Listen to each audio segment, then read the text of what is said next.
qui nuovamente, lo ringrazio anche perché ha fatto un lungo viaggio, viene da Torino e quindi insomma davvero grazie. Guido Franzinetti, vi leggo un breve profilo biografico. Ha insegnato storia dell'Europa orientale all'Università del Piemonte Orientale, nella sede di Alessandria. Ha scritto numerosi libri, tra cui questo saggio che trovate anche in fondo alla sala, che si intitola I Balcani dal 1878 ad oggi ed è pubblicato da Carocci per chi lo volesse acquistare. Leggo dal telefonino senza stampare la carta, usare la carta. Guido Franzinetti ha svolto molte ricerche in Polonia, in Ungheria e in Kosovo. Si occupa di storia est europea, con particolare riferimento all'area asburgica. Ha pubblicato per Einaudi il libro fondamentale sulle foibe, uscito nel 2009, oltre a una ricchissima altra bibliografia che non stiamo qui a citare.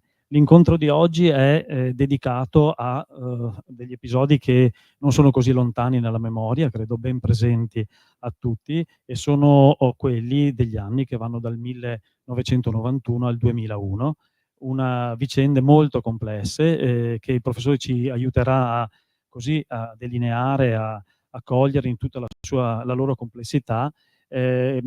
Utilizzerà solo questa slide, ma che è molto significativa perché poi si parla di confini, si parla di paesi e di un intrico di vicende che hanno a che fare con la politica, con la storia, con la cultura, con la religione, con la lingua, e insomma tema molto complesso, per cui non ruberei altro tempo, lascerei spazio al professore che al termine è disponibile anche a rispondere a delle domande. Grazie ancora, professore.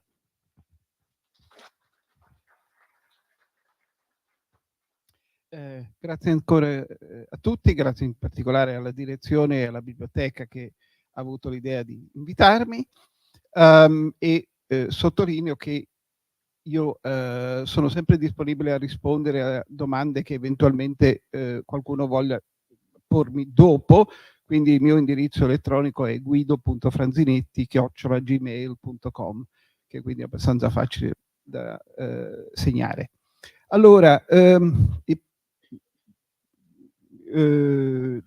l'intervento è diviso in 3 parti. C'è una prima parte introduttiva, una seconda parte più descrittiva e una terza parte che vorrebbe tirare delle conclusioni. Allora, proprio un paio di giorni fa ho letto un intervento che parlava della guerra russo-ucraina come della prima guerra in Europa dal 1945 in poi. È curioso, e questo tra l'altro era un commentatore informato, non era uno qualsiasi, che come dire, la guerra in Jugoslavia, che è stata fisicamente molto più vicina a noi in Italia e per moltissimi altri europei, ed è curiosa proprio questa omissione. In conclusione cercherò di dare una mia spiegazione su questo tipo di lapsus, che non sia unico, però posso anche avanzare semplicemente, come dire, a livello di ipotetico, il fatto che altri conflitti sono, cioè che le guerre di dissoluzione jugoslave e altri conflitti civili europei vengono classificati sotto la categoria di guerre civili, che non è del tutto sbagliato, ma purché uno riconosca che tutte le guerre hanno un aspetto di guerra civile, e questo vale anche per il conflitto russo-ucraino. Quindi, come dire, questo spiega un po' perché si cade in questo tipo di equivoco. Comunque, la morale della favola è che come dire, le guerre jugoslave sono passate veramente in secondo piano, e non mi sorprenderebbe se si facesse un sondaggio, non solo in Italia, non so quanta gente realmente si ricorderebbe di queste guerre di dissoluzione. Secondo punto introduttivo è il senso in cui chiamerei queste guerre jugoslave delle guerre, una guerra dei nostri tempi. Vale a dire, le guerre di dissoluzione jugoslave sono state viste molto schiacciate su l'immediato passato. Mi spiego.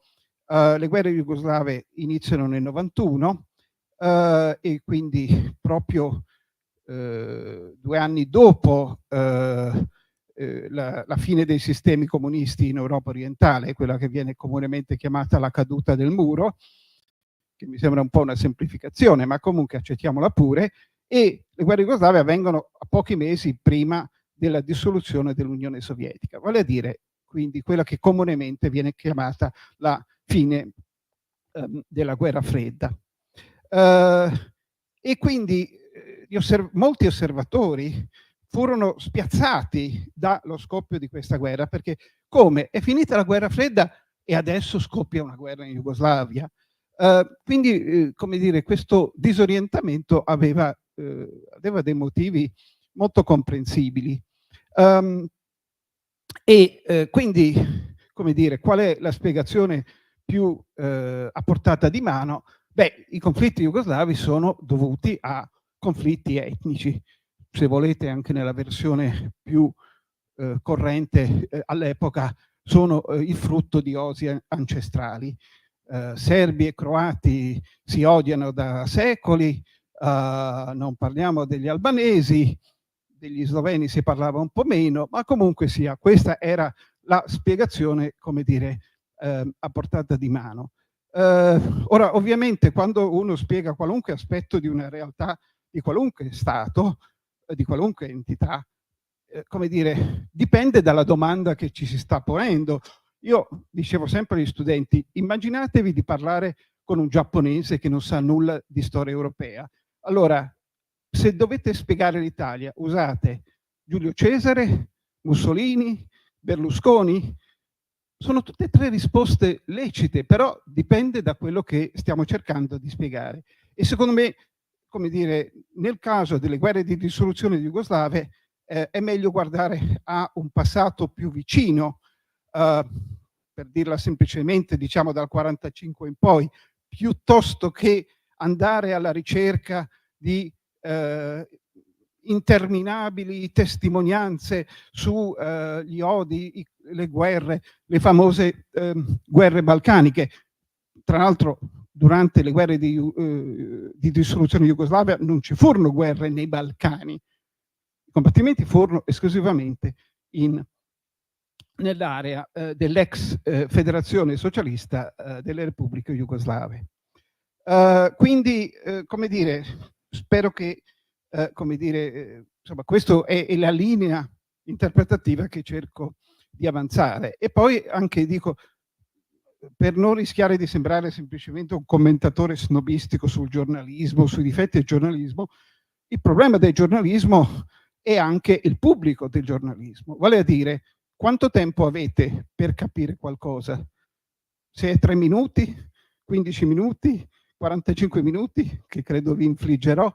Ecco, è inevitabile che se noi accettiamo uno spazio di ascolto di 3 minuti, è ovvio che i giornalisti sono costretti a schiacciare tutto sulla prima spiegazione che capita sotto mano. Poco importa che sia valida o meno e così via. Quindi è anche un invito a, come dire, essere onesti con se stessi. Vuol dire, non tutti noi abbiamo interesse a capire tutti i conflitti in tutte le parti del mondo, però, come dire, quando facciamo delle scelte è bene prendere atto del fatto che dobbiamo investirci un minimo di tempo. Cioè, per dire, se io dovessi spiegarvi i conflitti in Sudan, francamente non sarei in grado di farlo, ma appunto ne sono consapevole. Veniamo, come dire, a quello un tema che io chiamo sotto domande giuste e risposte sbagliate. Uno dei problemi nella interpretazione e nella memoria che poteva esserci all'epoca, non so quanto sia sopravvissuta, negli sforzi di capire le guerre di distruzione jugoslave, è, come dire, il fatto che i conflitti collegati a questa dissoluzione tendevano spesso a essere collegati con questioni che non avevano nulla a che fare con le guerre jugoslave. Mi spiego. C'era un orientamento che per semplicità chiamo anticlericale, anticattolico, che quindi spiegava tutte le guerre di dissoluzione jugoslave in base al malefico influsso del Vaticano e dell'Austria cattolica. Un altro tipo di spiegazione poteva essere in termini di quella che oggi viene chiamata islamofobia, vale a dire, cioè una forte paura o comunque ostilità nei confronti dell'Islam sotto qualunque forma. Quindi qual è la spiegazione dei conflitti jugoslavi? Beh, certo, è l'avanzata dell'Islam e via dicendo. E infine poteva anche esserci un orientamento di tipo politico da guerra fredda, vale a dire di spiegare tutto in termini del ruolo del comunismo in Jugoslavia, per cui come si spiegano i conflitti jugoslavi, come si spiega la dissoluzione della Jugoslavia? Semplice, è tutto un complotto comunista.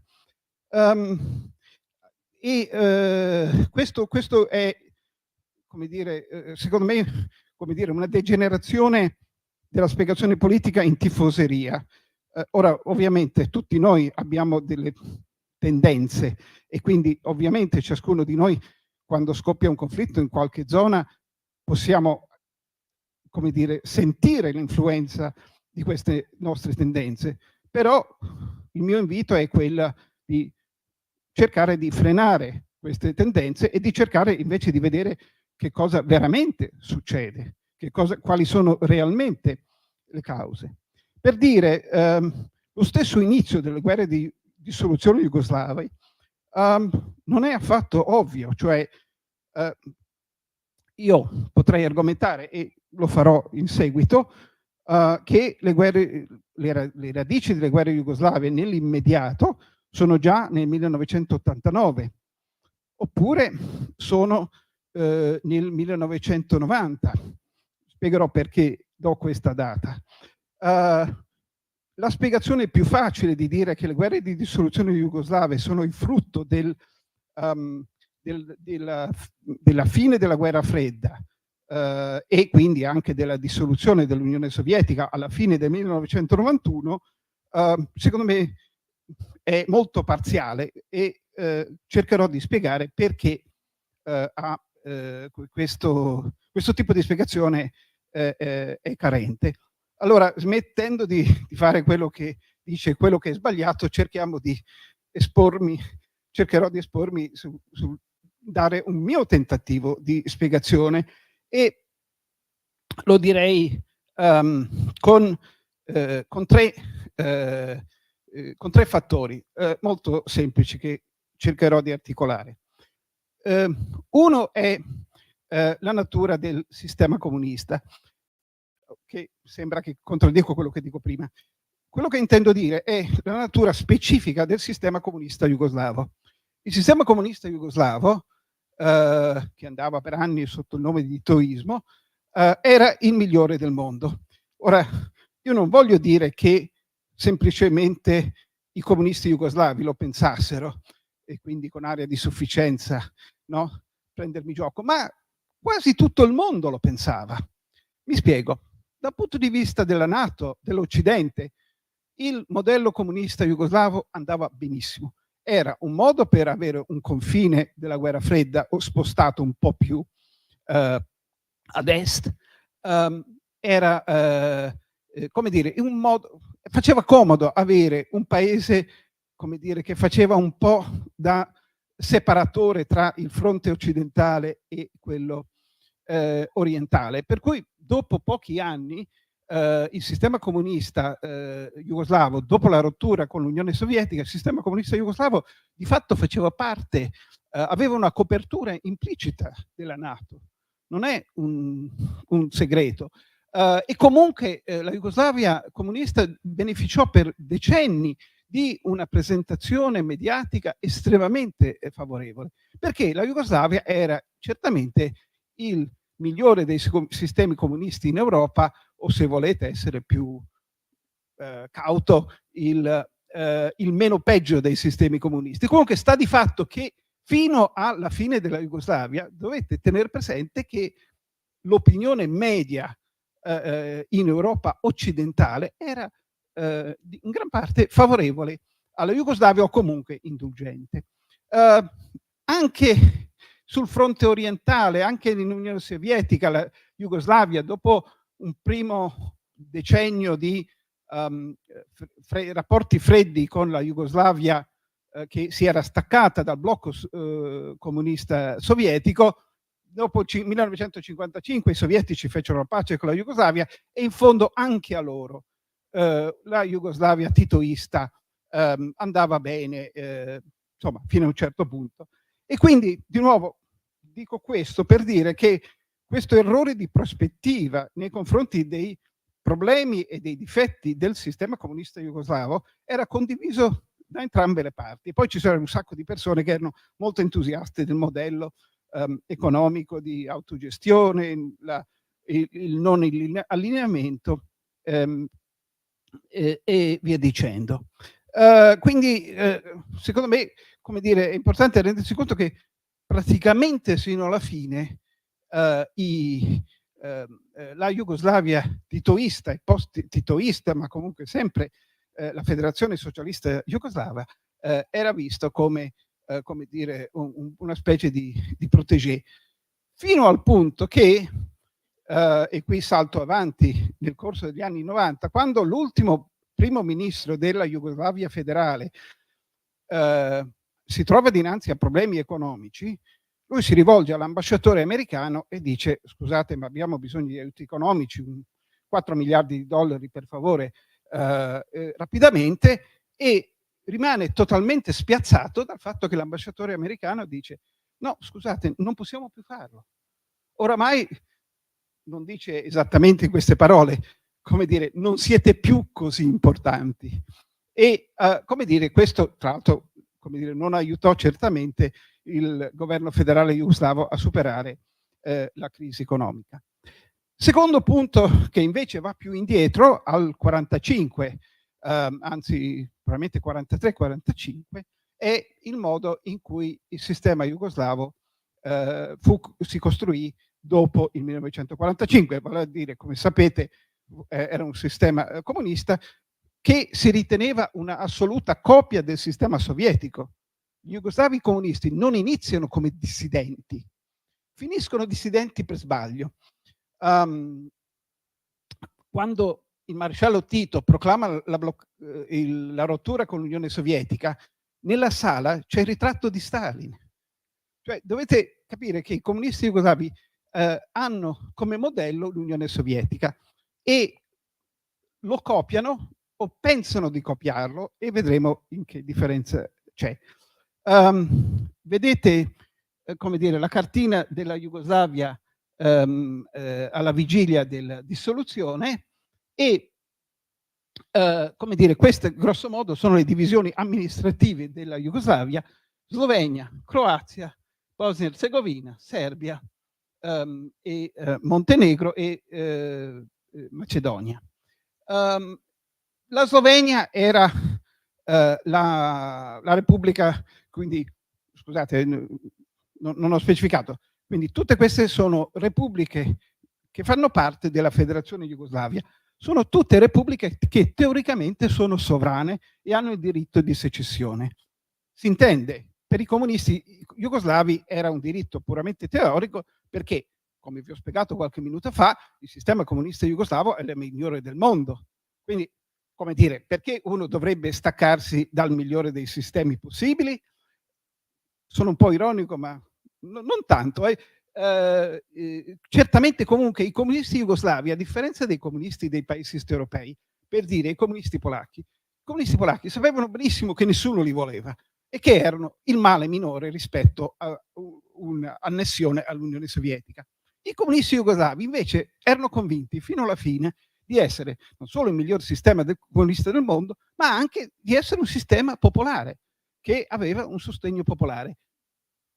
Questo ovviamente non sto dicendo che i comunisti jugoslavi non hanno mai avuto un sostegno popolare, sto dicendo che col passare degli anni questo sostegno si erose e in certi casi questo sostegno non c'era mai stato.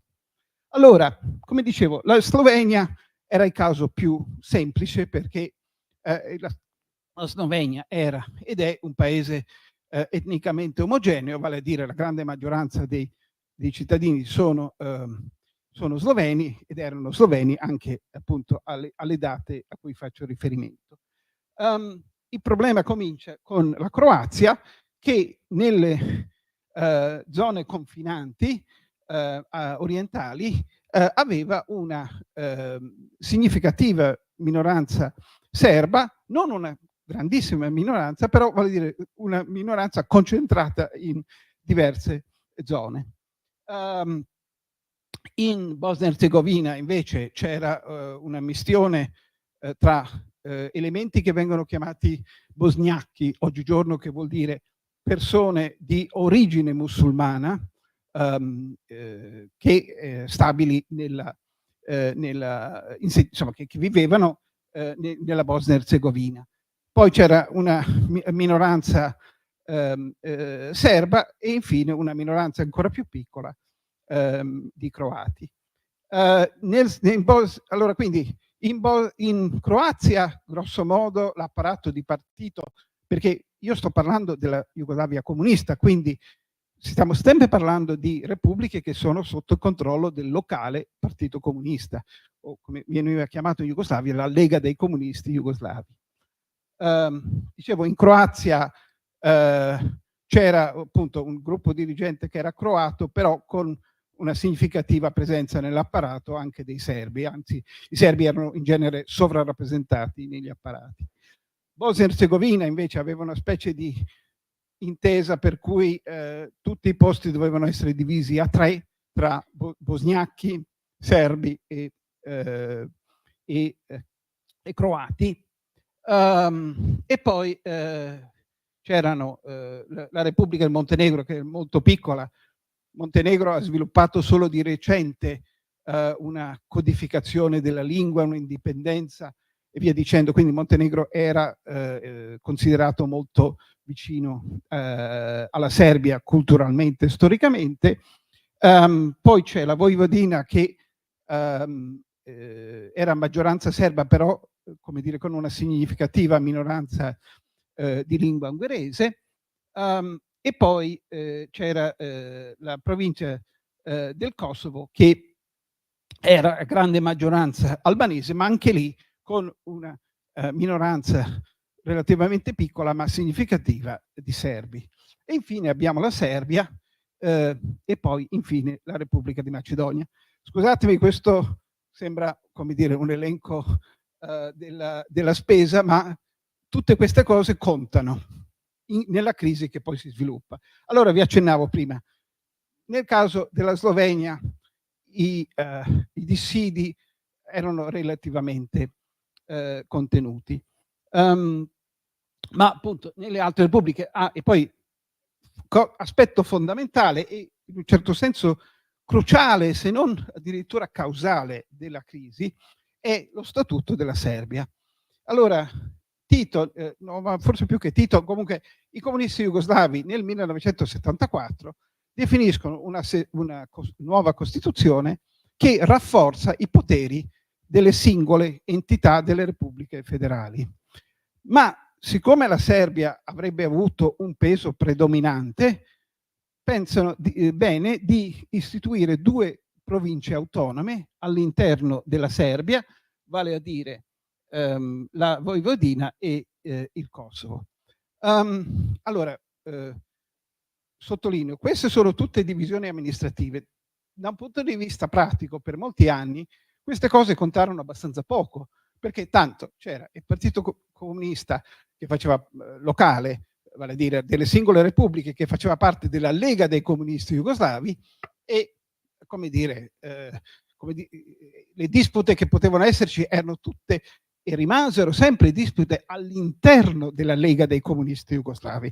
Quindi quando si parla di conflitto tra serbi e croati, per favore ricordate sempre, stiamo parlando di un conflitto tra i comunisti della Lega dei Comunisti di Croazia e i serbi della Lega dei Comunisti di Croazia. E anche il conflitto del Kosovo tra albanesi e serbi è un conflitto tra il Partito Comunista del Kosovo sul versante albanese e il Partito Comunista del versante serbo. Allora, per molti anni, perché questa cosa dura per molti anni e poi non dura più? Perché finché c'era in vita il maresciallo Tito, che era, come dire, il dittatore carismatico, che aveva una reale popolarità, non sto sottovalutando questo aspetto, comunque sia, per dire, quando nel 71 c'è una crisi politica in Croazia, Tito, che era per metà croato e per metà sloveno, interviene e fa sgomberare il campo pesantemente e risolve la crisi in Croazia.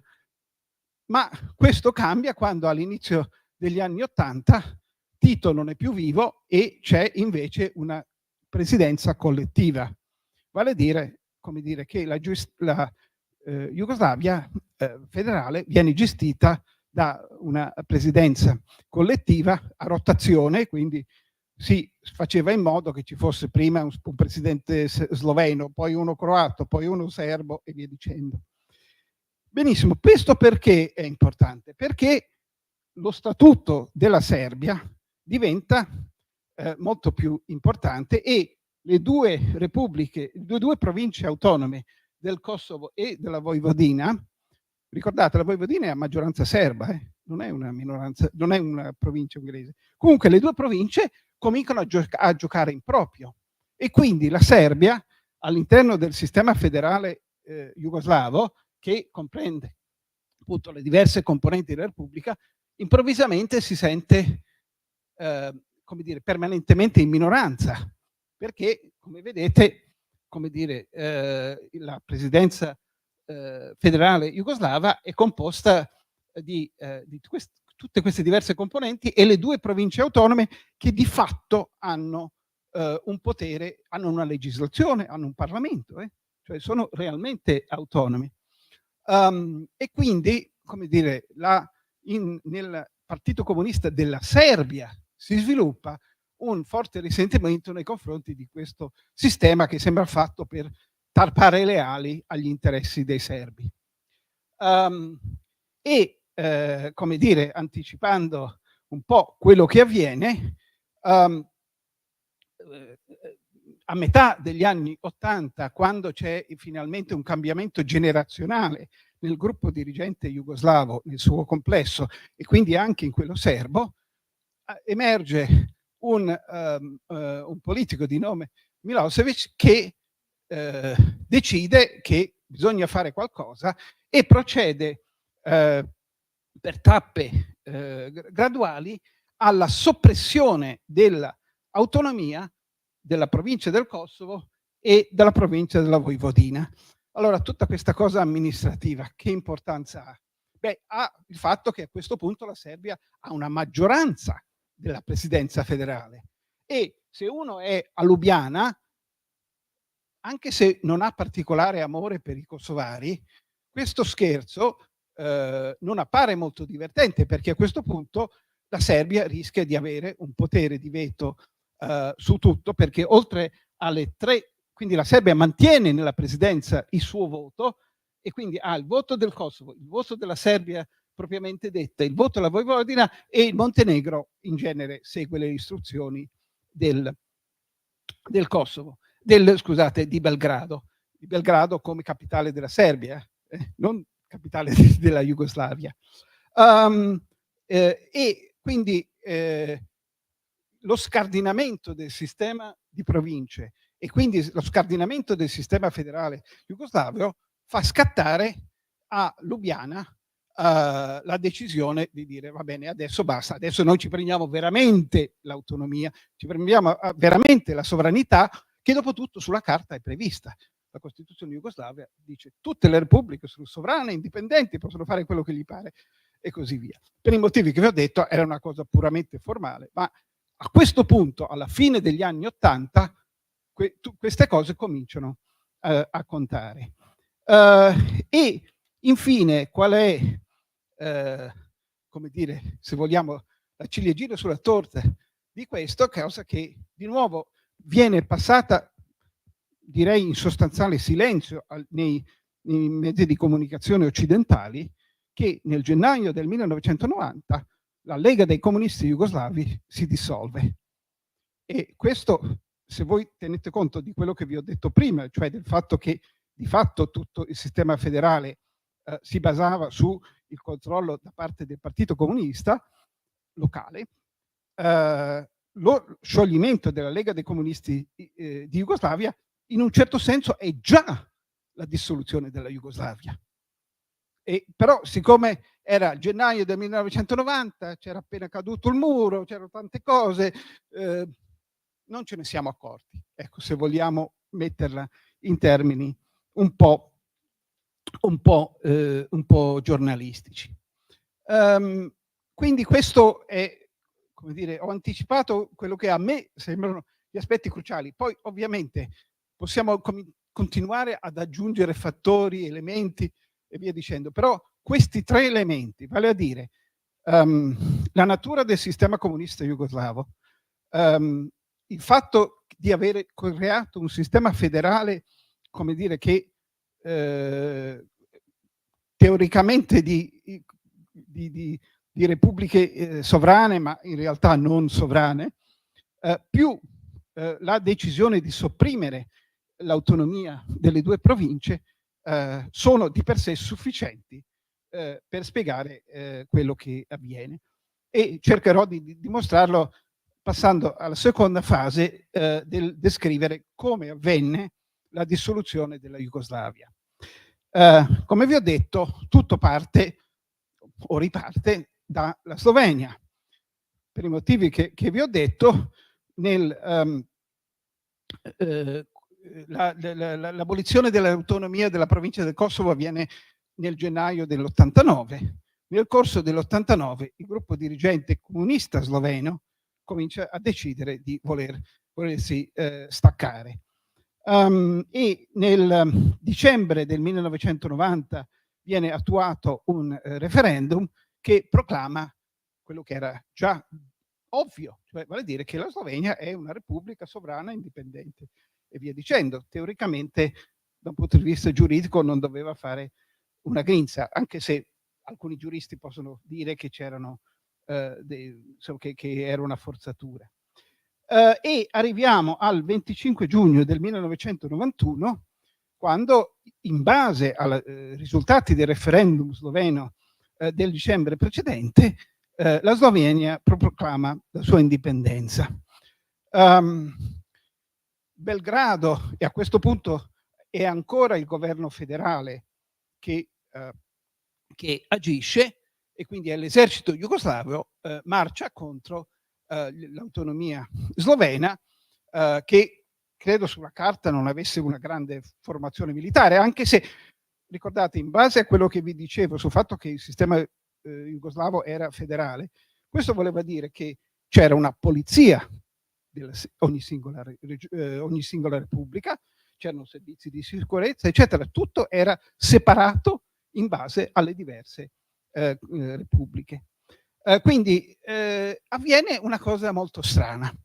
C'è una guerra di 10 giorni che finisce il 7 luglio del 91 e l'esercito jugoslavo, e quindi il governo federale jugoslavo, accetta la secessione della Slovenia. Io ho sempre trovato questo un po' strano perché, come dire, come l'esercito jugoslavo successivamente dimostrerà, come quando si trattava di combattere era perfettamente in grado di farlo. L'esercito jugoslavo era il quarto esercito d'Europa, quindi non esattamente una cosa disprezzabile. Allora, è un po' misterioso, ci sono diverse spiegazioni. Uno, in parte, che l'esercito federale manda delle truppe inadeguate rispetto allo scoppio. Rendetevi conto, metà dei morti della guerra sloveno-jugoslava sono camionisti che hanno la sfortuna di trovarsi al posto di frontiera. Non è una guerra molto strana. L'altro aspetto, che mi sembra anche probabile, è che Milosevic a Belgrado, che ricordate è non il capo della Jugoslavia, ma il capo della Repubblica di Serbia, propone sottobanco agli sloveni di fare un accordo sottobanco per cui l'autonomia slovena sarebbe stata permessa e in cambio la Slovenia doveva votare assieme alla Serbia nel Consiglio federale.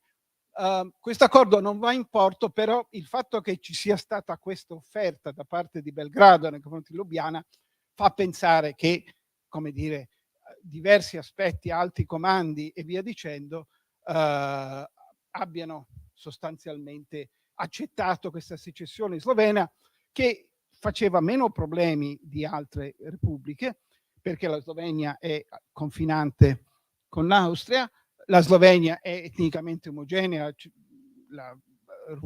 c'era una piccola presenza di serbi in Slovenia, ma, come dire, non era considerato un problema.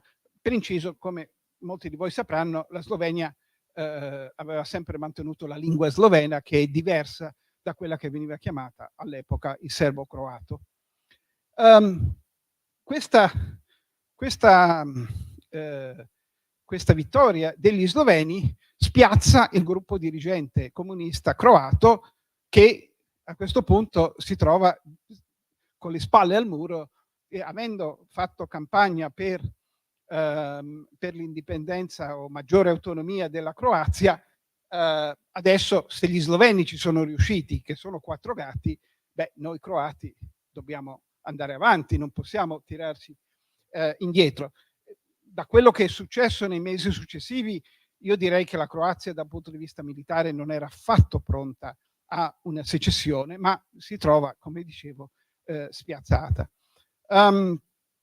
E quindi quando l'esercito federale jugoslavo, che a questo punto si sta serbizzando sempre di più, perché semplicemente gli sloveni sono andati via e ovviamente gli ufficiali di provenienza croata hanno la tendenza a allontanarsi dall'esercito federale.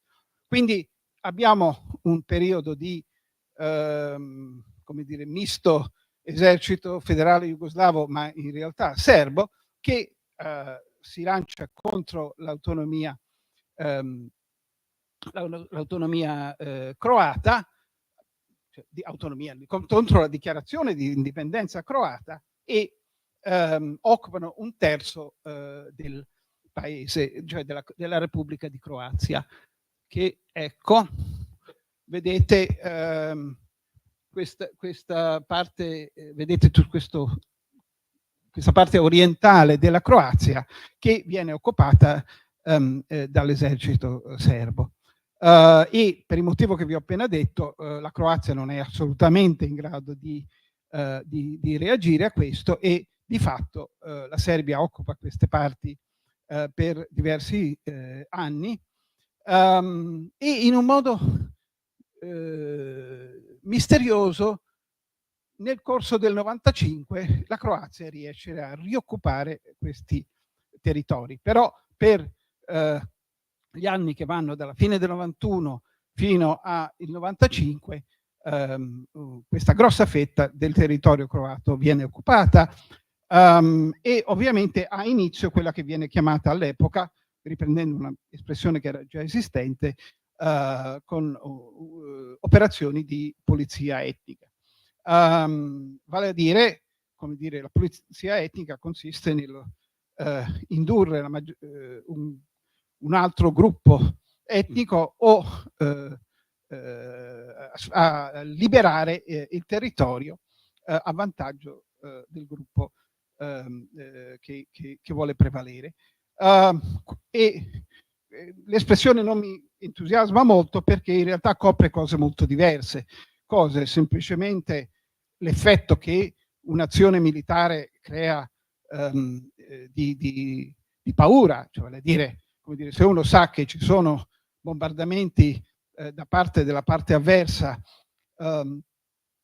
nelle vicinanze, come dire, è perfettamente naturale che una parte della popolazione decide di andarsene. Ma nel caso che questo non basti, l'esercito operante può arrivare, distruggere un villaggio, bruciarlo, prendere anche dei prigionieri, prendere anche degli ostaggi e ricorrere a ogni tipo di violenza per indurre queste popolazioni a liberare, a lasciare libero il territorio. E come in quasi tutti i conflitti, anche l'azione di stupro è stata utilizzata per questi fini. Come in tutti i conflitti, come dire, e vedremo anche dopo come questo è presente altrove, è inutile cercare di, come dire, presentare uno schema di scontro tra il bene e il male, perché la natura di qualunque conflitto militare è quella, come dire, di una degradazione al minimo livello, minimo comune denominatore.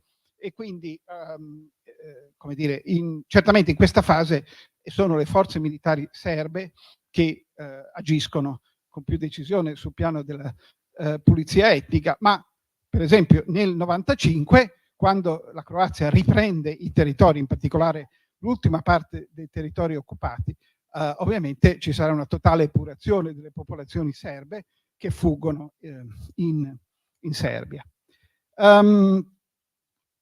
E questo quindi si stabilizza solo nel 95, dopo questa, come dire, questa ripresa, possiamo dire, questa reconquista croata nell'estate del 95. Infine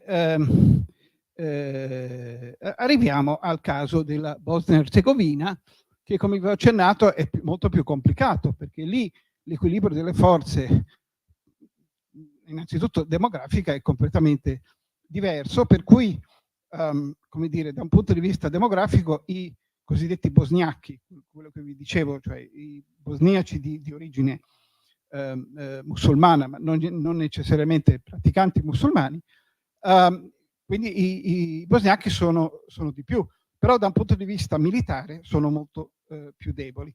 E quindi in Bosnia e Erzegovina si sviluppa una guerra che diventa molto rapidamente una guerra a tre, quindi bosniachi contro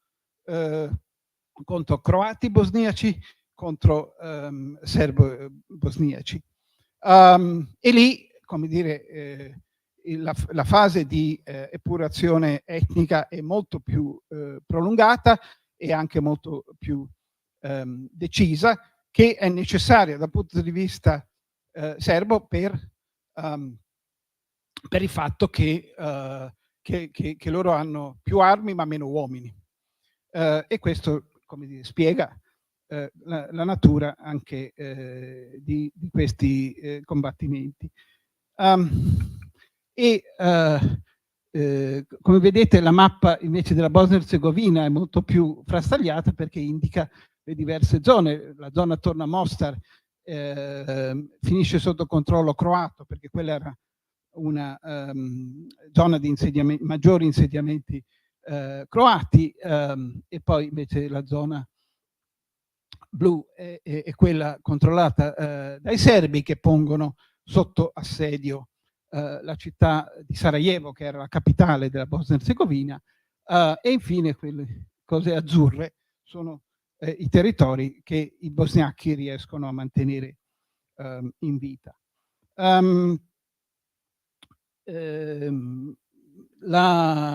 Come è noto, la vicenda della Bosnia-Erzegovina viene, come dire, più in un certo senso risolta con gli accordi di Dayton. Dayton è una località negli Stati Uniti, spiegherò perché sottolineo questo, e nel 91, scusate, nel corso dell'autunno del 95 viene raggiunto un cessate il fuoco e poi un qualche tipo di accordo di cessate il fuoco. Scusate, una specie di costituzione per la Bosnia-Erzegovina, che però consiste in realtà nella divisione tra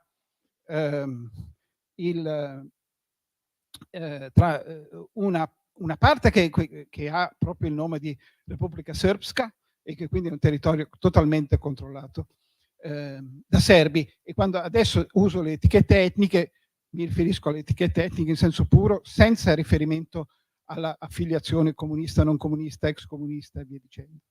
La seconda parte della Bosnia-Herzegovina è la confederazione come dire, bosniaca croata, che ha un sistema federale che sostanzialmente spezzetta questa parte della Bosnia-Herzegovina in diversi sistemi, in diverse province. Quindi, come dire, l'elemento serbo in realtà ha un accordo che favorisce molto, e questo è anche dimostrato da qual è l'esito finale, vale a dire che la zona controllata dai serbi è sostanzialmente depurata di altri elementi etnici, mentre la zona controllata da bosniachi e croati è molto, rimane mista in una qualche misura. Telegraficamente vorrei dire che la guerra della Bosnia-Herzegovina è molto più seguita, perché a quel punto lì come dire, gli effetti dell'SFR dal punto di vista politico-militare da parte dell'Occidente diventano evidenti, e diventa evidente che una qualche tipo di mediazione è necessaria, che però avviene non in Europa ma negli Stati Uniti con Dayton, su richiesta dei partecipanti, e questo la dice lunga sugli europei. Ma perché tutto questo è avvenuto? Allora, all'epoca, e forse ancora oggi, molti sostengono che è tutta colpa dell'Europa, e in particolare della Germania, che ha promosso il riconoscimento dell'indipendenza della Slovenia e della Croazia alla fine del 1991. E poi a sua volta anche è colpa dell'Europa, insomma di Bruxelles, dell'Unione Europea che si stava formando, è colpa degli europei avere anche promosso il riconoscimento dell'indipendenza della Bosnia-Herzegovina, quando era chiaro che la Bosnia-Herzegovina si sarebbe spaccata in 3 parti, come di fatto avvenne. Di nuovo, questa è un classico tipo di spiegazione, direi, usiamo l'eufemismo, riduttiva, che, come dire, dimentica quello che avvenne e in che tempi.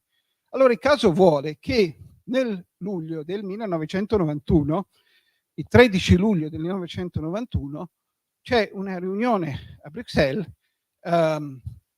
che affronta una proposta olandese. La proposta olandese è quella di promuovere immediatamente una conferenza internazionale per congelare i confini tra le diverse repubbliche jugoslave e cercare di promuovere come dire, un assetto di confini condiviso dalle diverse parti. Allora, come dire, nella leggenda nera che si vuole sempre tessere su questo, colpevole sarà stata la Germania. L'unico problema è che la proposta olandese ottiene 0 voti. Vale a dire, gli europei in seduta riservata decidono che le repubbliche jugoslave possono essere abbandonate a se stesse, pur sapendo benissimo qualunque persona che si occupava della Jugoslava che la separazione tra le diverse repubbliche difficilmente sarebbe avvenuta in modo indolore. Era sostanzialmente un modo per dire arrangiatevi. Si intende, non è che gli europei, l'Unione Europea non ha fatto nulla. Alcuni di voi ricorderanno, ci fu il tentativo della Troika, credo capeggiata da De Michelis, che andò nelle capitali jugoslave chiedendo alle diverse repubbliche di congelare tutto in cambio di massicci aiuti europei. Ora, i soldi certe volte servono, però servono in certi momenti, e in quel momento nessuna delle repubbliche jugoslave aveva minimamente intenzione di essere accondiscendente nei confronti dei desideri degli europei, per cui la missione della Troika fu rapidamente dimenticata. La riunione del 13 luglio del 91 non fu dimenticata perché non fu di dominio pubblico all'epoca, e quindi tutti, a seconda delle preferenze, se uno era più filo tedesco o antitedesco, è andato avanti o è andata avanti con la storia del fatto che tutta colpa della Germania, che ha promosso il riconoscimento prematuro, o anche di Bruxelles, che ha promosso il riconoscimento prematuro, pur ignorando il fatto che in realtà fu l'Unione Europea nel complesso che decise di lasciare una specie di nulla osta del fate pure quello che volete. E in questo senso non era inevitabile, o meglio, si può dire che a quel punto lì, 13 luglio del 91, fosse tutto inevitabile, possibile, però certamente non ci fu alcuno sforzo da parte occidentale. Telegraficamente, perché mi accorgo adesso di essere andato avanti nel tempo, all'epoca certamente c'è stata spesso una tendenza a demonizzare la Serbia e in particolare a demonizzare Milosevic. Io personalmente non amo mai le demonizzazioni di chi che sia, perché sono sempre delle spiegazioni pigre, comode, di così. Se voi tenete conto di quello che vi ho detto prima, le cause della crisi jugoslava sono più complesse che non semplicemente l'avvento al potere di Milosevic. Detto ciò, io conosco insomma, gente che ha lavorato sugli archivi serbi, eccetera, sul fatto che Milosevic fosse interessato alla grande Serbia, ho motivi di essere scettico. Questo non toglie che Milosevic ovviamente fece tutta una serie di scelte, però il problema è che il sistema politico nel complesso della Serbia era orientato alle soluzioni che furono poi adottate.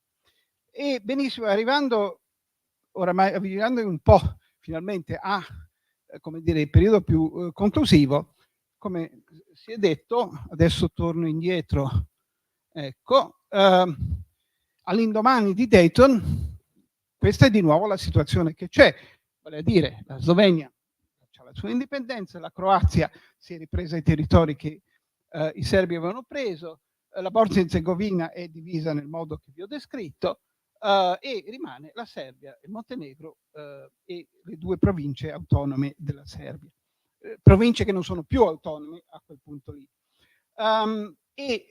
Infatti la grande omissione degli accordi di Dayton è il fatto che la questione del Kosovo viene lasciata completamente fuori, perché fondamentalmente nessuno aveva il coraggio di affrontarla in quel momento. Era già abbastanza difficile trovare un accordo politico-militare tra serbi, croati e bosniachi.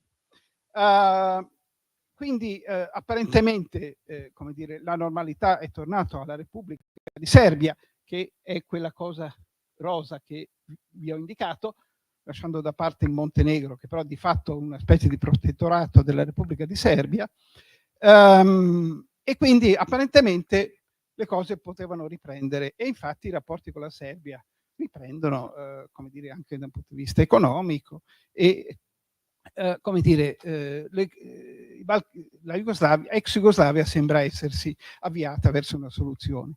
Ebbene, questo ha funzionato per la prima metà degli anni 90, perché in Kosovo fondamentalmente regge un vecchio gruppo dirigente kosovaro-albanese che è disposto a limitarsi a fare un'azione non violenta. Ma il risultato di questo è che a metà degli anni 90 emerge una generazione di giovani kosovari che è vissuta tutta la vita semi-adulta nello stato di emergenza, perché l'abolizione dell'autonomia kosovara avviene con mezzi militari, ovviamente, perché Kosovo è a grande maggioranza kosovaro-albanese. E questi giovani albanesi kosovari cominciano a progettare una lotta per l'indipendenza del Kosovo, e quindi anche militare. Ora e quindi questo porta alla creazione dell'UCK, che è l'organizzazione che potete chiamare partigiana, terroristica, scegliete voi, che comincia ad attuare delle misure militari contro l'esercito serbo. Si viene raggiunto un accordo di cessate il fuoco nell'autunno del 98, accordo di cessate il fuoco che poi fallisce, e arriviamo agli accordi i negoziati di Rambouillet a Parigi. Questa volta gli europei non vogliono farsi mettere in secondo piano degli americani, quindi adesso noi europei organizziamo la conferenza di pace, e questa conferenza esce con un compromesso che in pratica scontenta sia i serbi, che non vogliono rivedere una ripresa dell'autonomia kosovara, e scontenta gli albanesi kosovari, che non hanno minimamente voglia di accettare un accordo parziale di autonomia e non di vera e propria indipendenza. E come dire, per me è un grande mistero perché Milosevic non abbia accettato un compromesso. Posso dare delle ipotesi di spiegazione, ma le posso lasciare da parte. Il fatto rimane che, come dire, sia i serbi che gli albanesi kosovari rifiutano in prima istanza l'accordo, poi i kosovari albanesi vengono convinti ad accettare l'accordo, e questo poi, attraverso una serie di vicende che vi risparmio, porterà alla guerra del Kosovo, con bombardamenti NATO sulla Repubblica di Serbia. Questa vicenda viene normalmente vista come l'affermazione del potere della NATO, anzi lo strapotere della NATO, il momento unipolare, gli americani possono fare quello che vogliono, eccetera. In realtà la guerra del Kosovo non è affatto una grande vittoria della NATO e degli americani, tanto è vero che il cessate il fuoco sul Kosovo viene raggiunto solo grazie alla mediazione della Repubblica Federale Russa. Quindi, e di fatto quello che avviene con il raggiungimento di questo accordo, che è sostanzialmente di cessato il fuoco, non è neanche chiamato un armistizio, credo che sia chiamato accordo tecnico-militare. Allora, perché puntualizzo questo aspetto? Perché vuol dire che la vicenda del Kosovo non è mai stata risolta, e vuol dire che il Kosovo ha avuto il riconoscimento solo di pochi paesi, o comunque non ha avuto certamente il riconoscimento da parte di alcuni paesi chiave in Europa, paesi che sono contrari perché pensano che se uno ammette l'autonomia, l'indipendenza del Kosovo, domani saranno i catalani, saranno i baschi a chiedere autonomia, quindi meglio bloccare il Kosovo. Una parte del Kosovo rimane sotto il controllo politico-militare serbo, come dire, il nord del Kosovo, come dire, di fatto non viene mai incorporato nel Kosovo indipendente, e quindi, come dire, il Kosovo rimane tuttora, come dire, una specie di limbo con scarsi riconoscimenti, con scarsi controlli, con un controllo incompleto del territorio, e, come dire, viene lasciato in questa situazione di stagnazione, che non mi sembra faccia comodo a nessuno, neanche ai serbi del Kosovo, perché il problema del Kosovo è anche che i serbi sono dispersi non solo nel nord del Kosovo, ma anche in altre parti del territorio. Tutto questo rischiava di avere una coda nel conflitto nella Macedonia, la Repubblica di Macedonia, di cui uno potrebbe parlare molto più a lungo, perché anche nella Repubblica di Macedonia c'è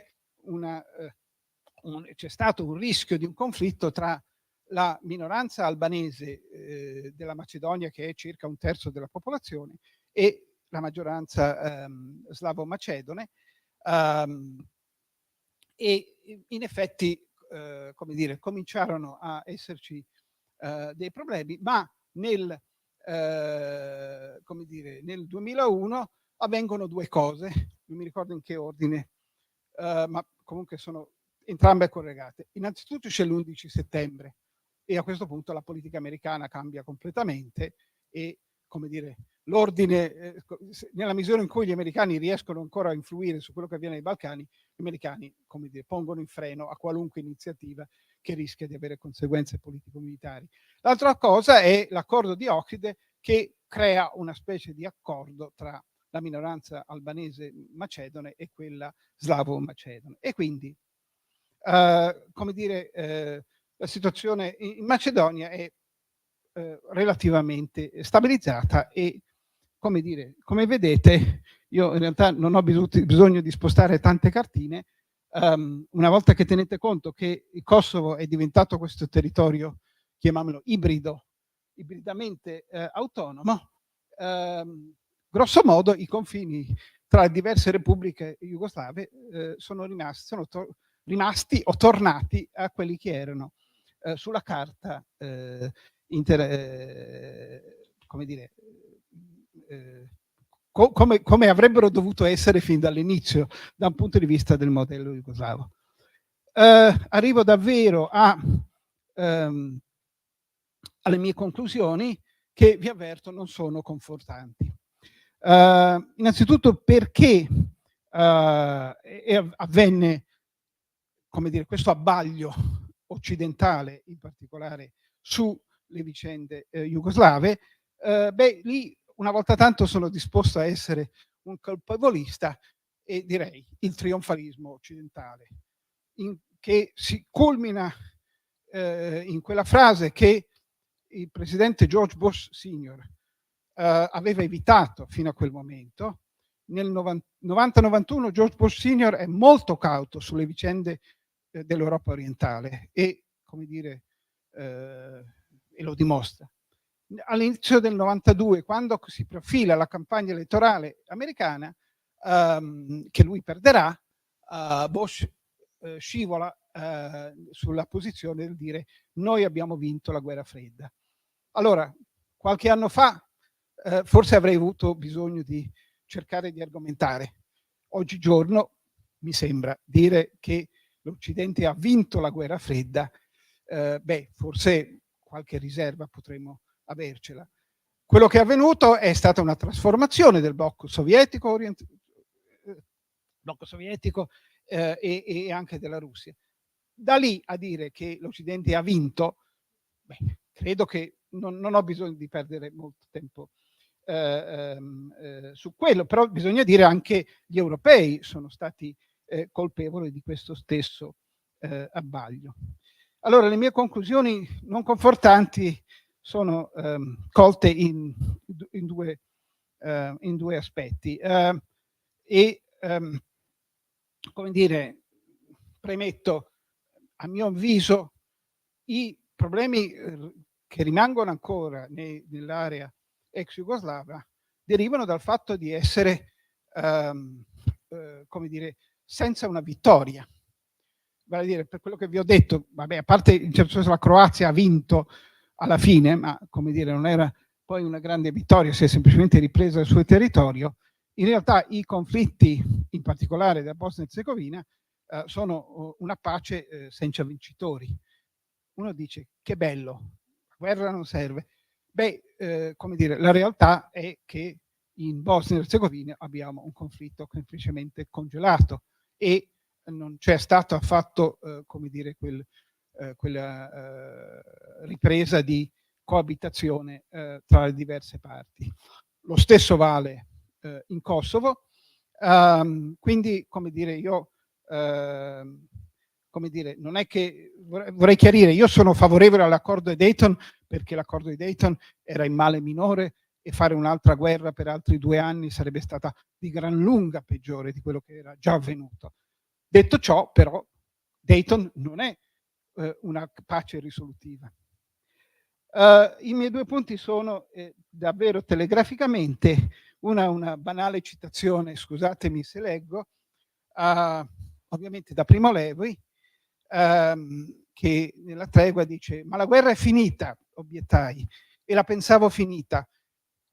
Come molti in quei mesi di tregua, in un senso più universale di quanto si pensi oggi.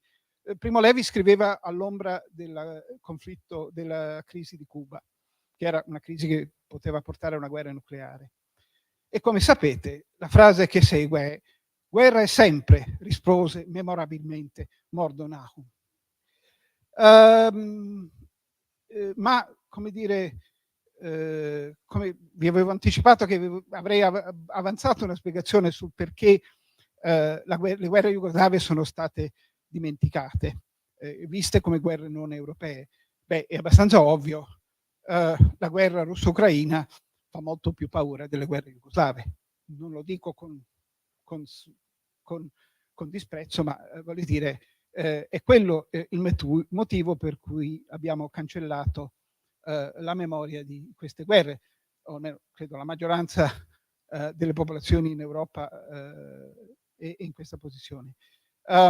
Il problema è, e questo davvero conclude il mio intervento, che coniugare pace e giustizia non è molto facile. Grazie.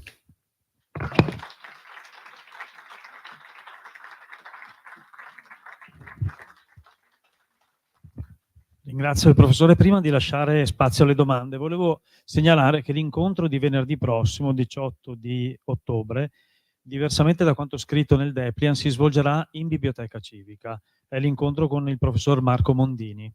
Quindi ricordo che non è qui per un problema di occupazione di questa sala per altre iniziative, ma in Biblioteca Civica, con ingresso dalla Biblioteca Civica. Adesso io lascerai spazio a qualche domanda, abbiamo ancora una decina di minuti, se qualcuno vuole intervenire.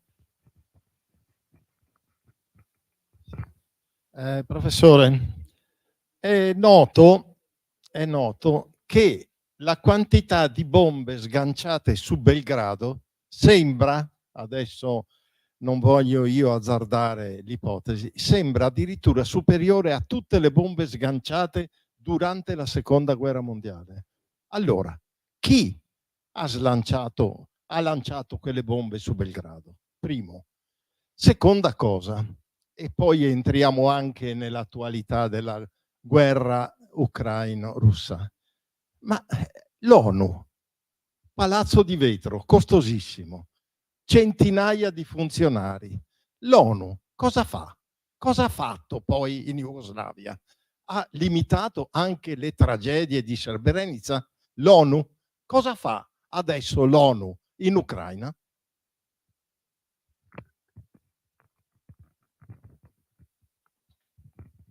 Sì,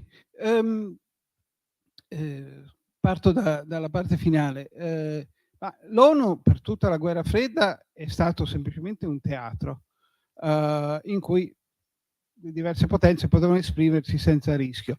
Come tutti sanno, l'ONU non può funzionare in virtù del Consiglio di sicurezza, che blocca così, ma questo, come dire, è un dato di partenza.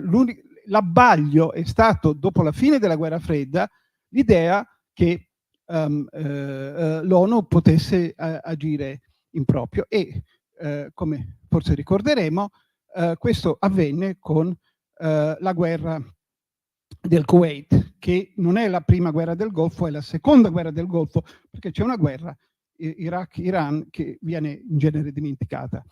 Allora, come dire, c'è stata questa brevissima parentesi con la guerra del Kuwait, in cui la Siria era appoggiava gli americani, come ricorderete, e come dire, questa cosa si è chiusa con il deterioramento delle relazioni internazionali subito dopo.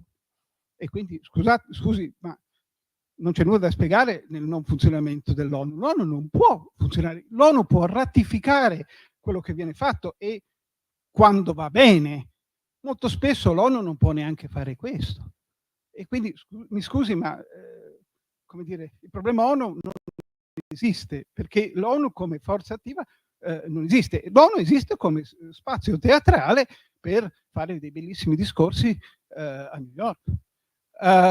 Quanto alla questione dei bombardamenti, io francamente non ho fatto il confronto tra le bombe sganciate nella Seconda Guerra Mondiale, che forse sono un po' di più, ma ripeto, Queste sono cose che, come dire, posso lasciare a separata sede. Certo, le bombe su Belgrado sono state sganciate dalla NATO.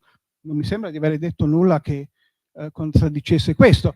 Io, e lo menziono nel mio libro, come dire, mi baso su il tasso di mortalità che risultò da quello, e come dire, il numero di morti della guerra del Kosovo fu, rispetto ai conflitti venuti dopo, relativamente limitato. Questo non è un modo per giustificare o altro, però è semplicemente un dato di fatto. Ma il punto essenziale è che la guerra del Kosovo non finisce con una vittoria della NATO. E questo, di nuovo, è un dato, tant'è vero che appunto non esiste neanche un armistizio. E come dire, esattamente come in un modo diverso tra le due Coree esiste un armistizio, ma non esiste un trattato di pace. E ovviamente questo, come dire, ha delle conseguenze sul piano operativo.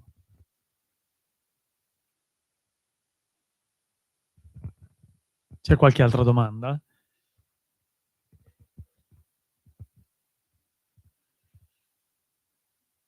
Allora, ecco.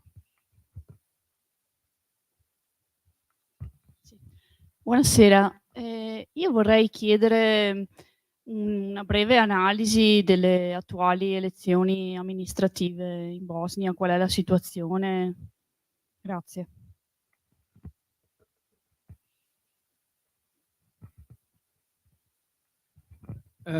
Confesso di non aver fatto uno studio recente. Comunque l'impressione che ho è che in Bosnia, proprio a causa della natura dell'accordo di Dayton, l'etnicizzazione degli elettorati continua. Questo non vuol dire che non c'è nessuno spazio che cerchi di superare una dimensione di pura affiliazione etnica, però una volta che voi avete un sistema che è costruito sulle etnicizzazioni, ovviamente i risultati elettorali saranno quelli che sono. Comunque, se lei mi scrive, le darò una risposta più articolata e non così vaga.